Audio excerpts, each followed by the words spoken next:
So the measles outbreaks are in the headlines again. And with that comes some fear. But what if this is an opportunity to grow in faith and not fear? God designed our bodies to fight infection well when we give it the right tools. Before you start to panic and feel pressured into some one-size-fits-all solution, let's talk. In today's episode, we're going to talk about what measles really are, what history has taught us, and I will share at the end some practical nutrition hacks to help your family, to help support your family's health and their bodies to be able to fight this infection well if this infection ever hits your home. That's today on the Mama Disciple podcast. Welcome to the Mama Disciple podcast. I'm your host, Rihanna Sanford. I'm a homeschooling and special needs mom. I'm a health advocate. And most importantly, I'm your fellow sister in Christ. My heart is to help moms like you better steward their health, their roles as moms, and encourage you in your walk with the Lord. So let's dive right in. I always like to make sure that we deal in the facts, okay? Because what happens is when we don't deal with the facts, we are a lot more inclined to panic and react in fear instead of making wisdom-led decisions. So let's talk about what measles really are. Measles is a viral infection that's pretty contagious, but most people recover fully with rest and care. Early on in the U.S., when measles were a lot more prevalent among the public, we saw about 60% decrease in measles infections before any vaccine was actually produced. In fact, the vaccine wasn't produced until 1963. The measles were already going down as things like hygiene and nutrition were being applied. People starting to wash their hands more. People starting to realize that nutrition actually helps fight infection and overall better hygiene. These are some of the main factors that really helped even before the vaccine was created in 1963 and started to be administered to the public at large. One reason why I want to make sure that people understand that sometimes the one size fits all option is not really an option is because when you get a measles vaccination, you're not just getting the measles vaccination because it is combined with the mumps and rubella vaccinations as well. So you've probably heard of the MMR shot. That MMR shot, that stands for measles, mumps, and rubella. So it's not just focusing on preventing the measles virus itself. So something to know, something to be well informed about before you allow yourself to be pushed or pressured into an MMR shot. So I just want you to be informed so that you know what you're getting yourself into if you say yes to that measles vaccination, okay? Informed choice and an educated, informed choice is always better. And again, I'm wanting you to act and respond in facts and then have a growing faith in how God designed our bodies as opposed to feeling panicked or pressured. So let's talk about some holistic ways to support your family's health so that if infection does hit your house, you know your bodies are well supported to be able to fight this infection. As a health coach, I always try to go back to what are the things that we can do to build the body. If you're doing some of these things on a regular basis, what you'll find is that the body knows how to respond well when you're giving it the right things, and it will do as God designed it to do, which is to fight infection without super, super high risk of threat of life. As a wellness coach, it's like, I go back to nutrition all the time. Okay. So nutrition. Why? Because whole foods are high in vitamins and minerals, and they're these little teeny tiny medicines in whole foods. So we call them phytonutrients, right? If you are eating lots of variety of whole foods specifically fruits and veggies on a regular basis, you are helping to support your body's immune systems to be able to fight infection when infection comes around. I'm talking about foods, particularly that are high in vitamin A and vitamin C. As you know, vitamin D is also really good to help build the immune system. Foods like carrots and apples, these are foods that are high in A and C. Leafy green veggies like, kale and um, cabbages and so on. So essentially, you're focusing on giving your body what God designed to help fight infection. It's so it never ceases to amaze me how instrumental fruits and veggies work in our body, because it's literally the medicine that God gave us on earth to be able to help our bodies function well, even in the threat of disease, even even when there is a threat of some kind of infection. Your body knows what to do if you have fueled it well. So sleep is another thing. I really want you to prioritize your rest, deep rest, because it helps your immune system to regenerate while you're resting, especially when you're getting into that REM cycle.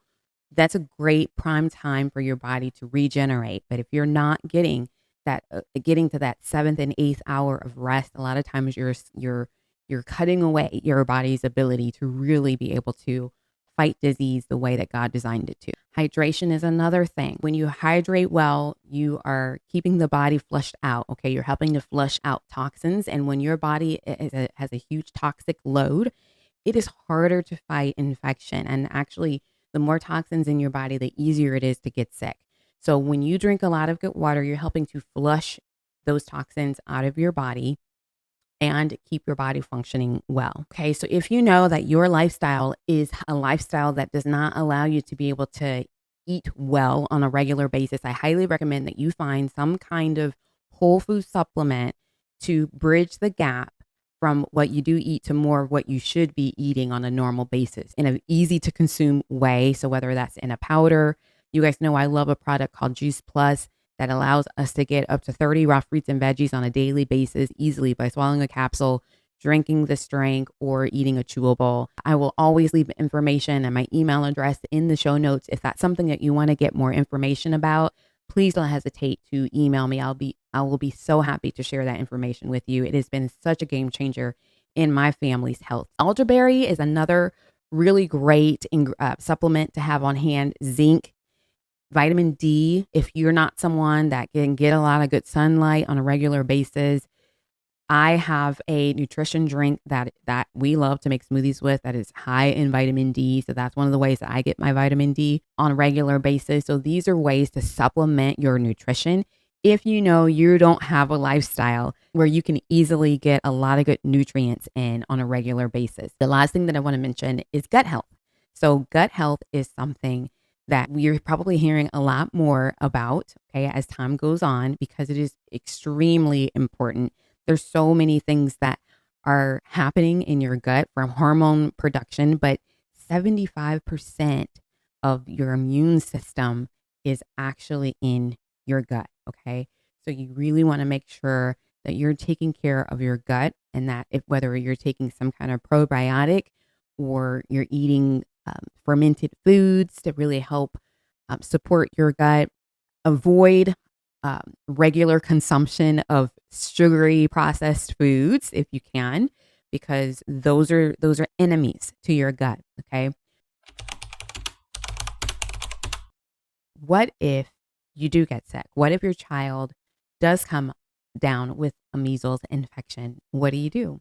So the first thing that I want to encourage you with is do not panic, especially if you have been building your family's level of nutrition and building their immune system. You have no need to panic. Today, I'm going to equip you with some holistic ways to treat your child and to care for your child, if or whoever it is, if they come down with a measles infection. The very first thing that I want to share with you is the same thing that I mentioned, how you support your body. Okay.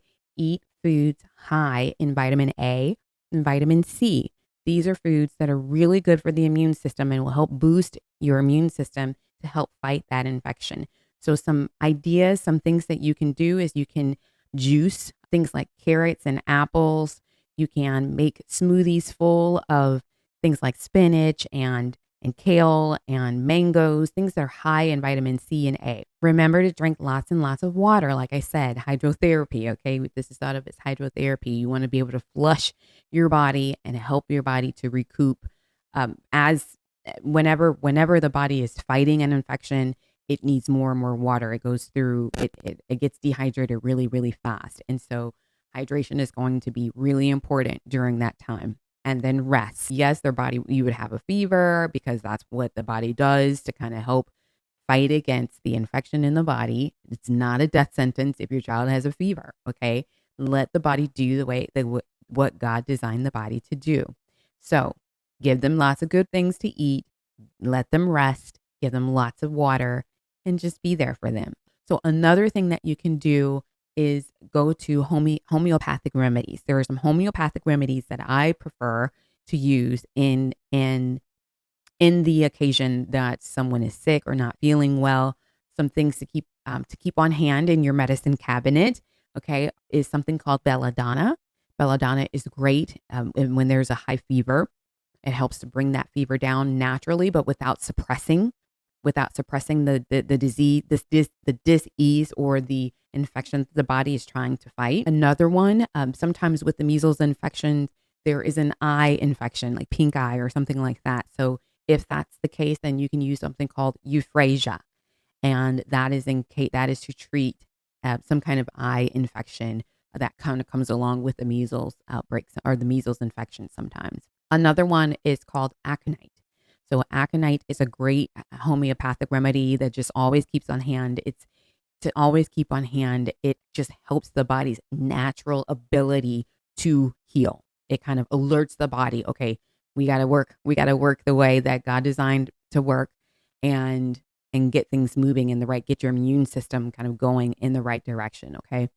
If you have a homeopath that you follow with, great opportunity to speak with them and let them give you some remedies as well. There is another one called, it's a nosode. If you know anything about homeopathic remedies, you know that there are actual remedies that are made to fight specific world diseases like measles, like the flu.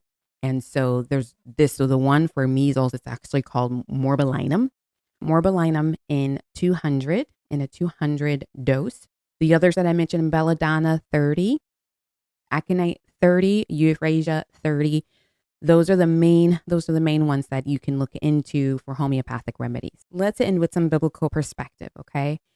Because at the end of the day, right, we always want to make sure that we are living and operating in a way that glorifies God. God has called us to be good stewards of our bodies, right? And so one of the ways that we can do that, obviously, is by giving the body good things to fight, to equip it to fight against infection. Part of good stewardship is not reacting in fear and not reacting with fear-based decisions, because a lot of times those are decisions that don't end up working in our favor. Remember 2 Timothy chapter 1, verse 7. For God has not given us a spirit of fear, but a spirit of power, of love, and a sound mind. You can make decisions based on wisdom.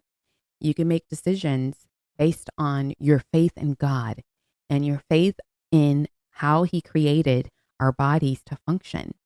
So that is, to me, using wisdom, not allowing someone to panic you or to cause you to panic or to cause you to feel pressured into going in and putting things in your body that maybe isn't the best way to support your immune system.